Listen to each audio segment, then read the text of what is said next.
him.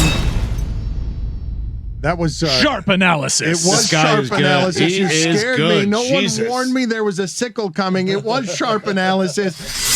Okay, this is much better. This needed this, Mike. Thank you. This is sharp football analysis, and that sound right now because you're hearing something that's really finely cut. He's. Can we cut it finer?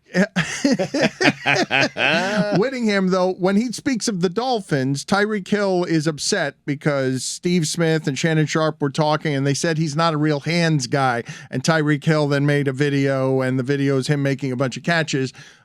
He's even better than you thought he was, correct, Whittingham? And you thought he was plenty good. Right. Well, I mean, you sort of have this fear as a Dolphins fan because they've blown so many skill position talents down the years that he was going to come in and not be the same guy. There's this one play where he's hit over the middle, and he does this jab step away from where he's going, and the defender just sort of freezes, and he has this first step that emerges with it and gets 20 more yards. He had 177 yards this weekend. I just find ridiculous that with Skylar Thompson and Teddy Bridgewater and Tua Tagovailoa, he is on the precipice of breaking Calvin Johnson's yards in a season record. I'm blown away at how transferable his talent has been from Kansas City to Miami. Warren? That's not your analysis. That's Warren's analysis. sound. Yeah, but I like the sound. It is a good sound. Go ahead, Warren. What are your thoughts there? I think he's absolutely correct. What we knew going into the season, one of the reasons why I was big on the Dolphins, took them over 8.5 wins before the season started. And obviously the quarterback situation has cost them a few close ones, but I still think they're going to get there, has been the fact that we knew that Mike McDaniel is going to design an offense here that's going to get receivers the ball in space to then make yards after the catch. And Tyreek Hill is one of the masters at that. But so much of what they're doing with Tyreek is the underneath stuff that was just, explained very well. And they could do something after they catch the ball. And they're throwing it to receivers that are open in space.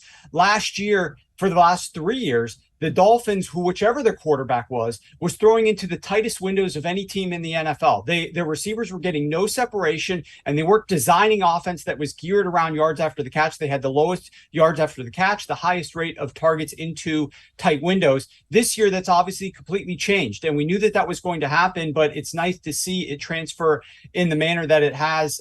They're getting the ball to Tyreek and Waddle in space and allowing them to do something after they catch it, and those guys are elite at doing that.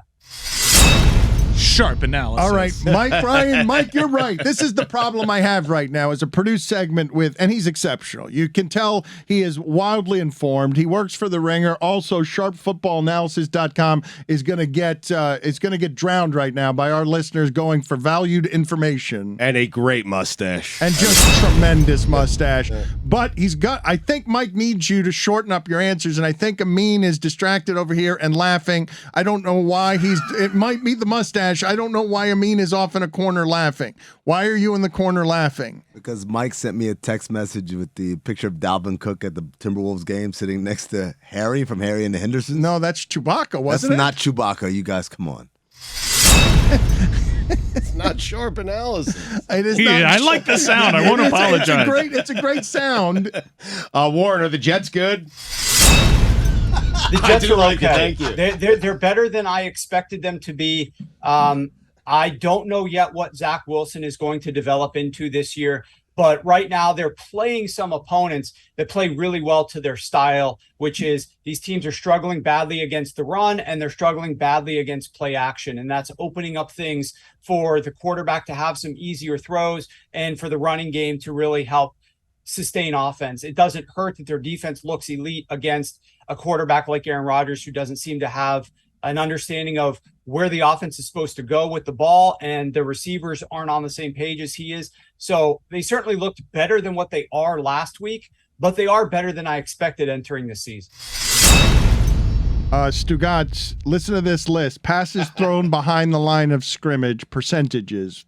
Passes thrown behind the line of scrimmage. Okay. Kyler, 22%. Mm-hmm. Baker Mayfield, 23%. Jimmy G, 24%. Fields, 24%. Aaron Rodgers, 29%. Wow. Worst 6 games of his career, Sharp put together. That's not a problem that's fixable, is it, with the players they have, given that Aaron is the 2-time MVP and he's playing dink because he can't throw the ball downfield?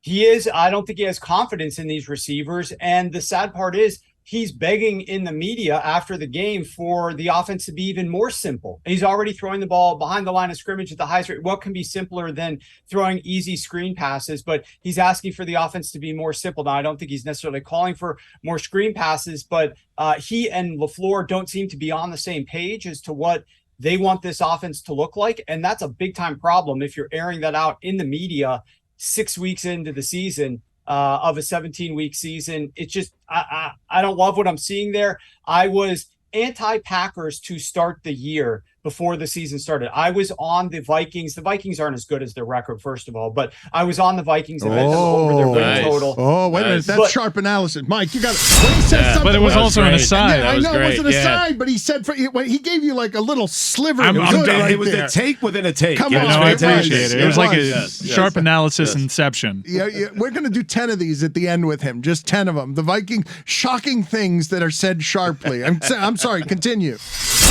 No, I think that the Minnesota Vikings were a team that I thought would have more success in this division than would the Green Bay Packers, but I couldn't necessarily get myself to bet the Vikings to win this division before the season started. I still thought that the Packers had the most talent and were the best team. One of the most shocking things about this team, we expected a little bit of growing pains, I guess, without Devontae Adams there at receiver and with all these young guys that they were having to work in. But their defense, that everybody talked about these elite defenses that were going to become elite this offseason. We were going to have the Giants, the Packers were going to have an elite defense. The Chargers added to their team and we're going to have a really special defense. And all these teams that we've talked up that we're going to have great defenses, their defenses have been terrible so far this season. And so I think it's on both sides of the ball for the Packers. And there's no real answers in sight. They don't like their defensive coordinator there. From the fans don't seem to like him.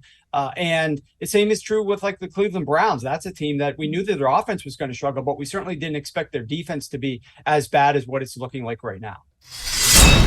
I want to go through these more quickly with him. So do I. Bailey Zappi, give me like the best 15 seconds you got just to speed Then this ask up. a direct question, Dan. No, give me Bailey Zappi, go. I mean, you're like Bailey Zappi. Go. Well, he came Patriots, from Bailey Western Kentucky. Zappi. What's happening over there? Mac Jones, should he have a job?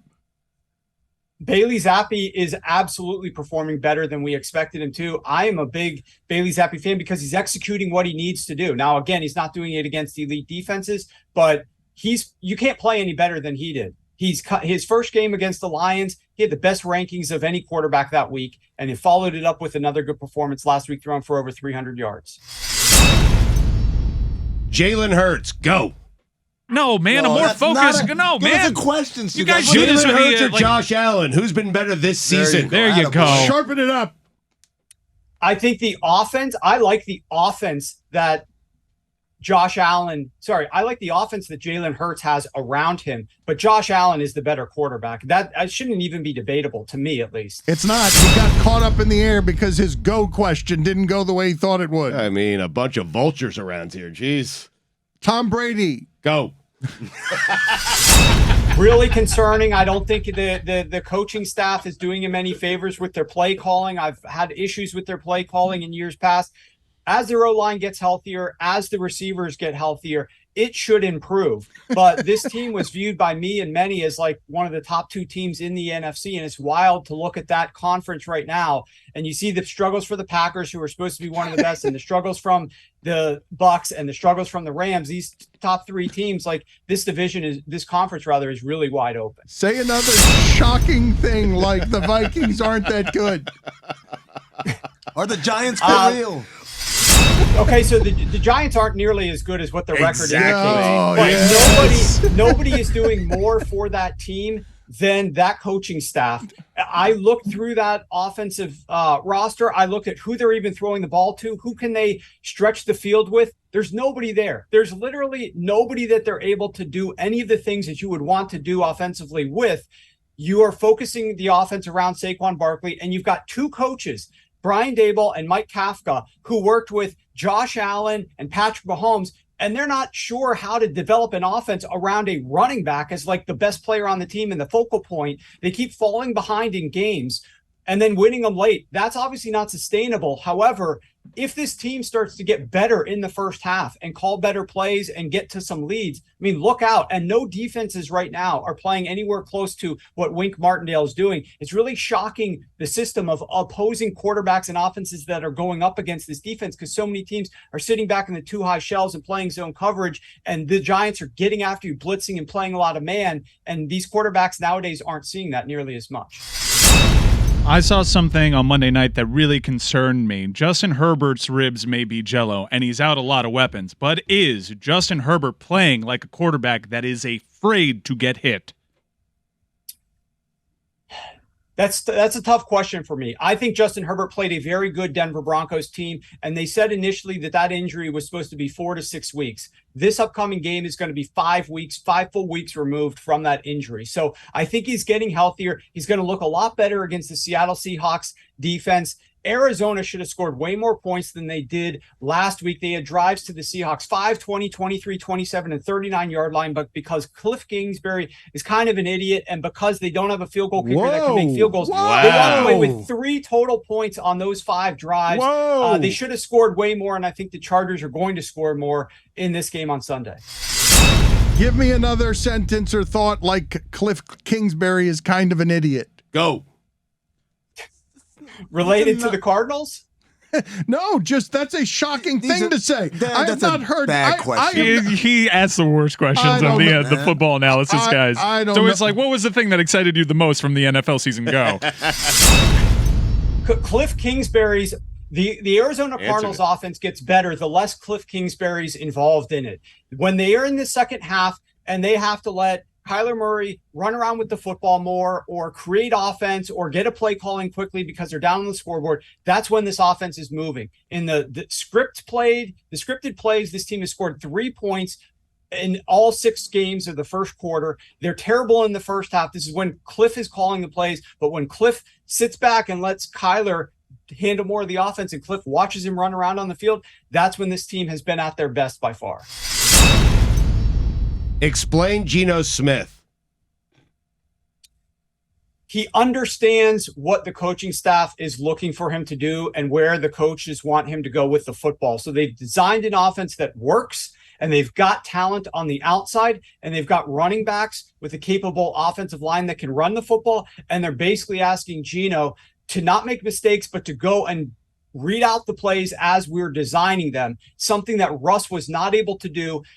Like double the rate Geno Smith is throwing the ball in rhythm than what Russell Wilson was doing last year. Geno ranks like top 5 in terms of in rhythm passing percentage of his throws that are thrown in rhythm. Russell Wilson was down at like number 33 out of 38 quarterbacks last year in this exact same offense with basically these exact same players.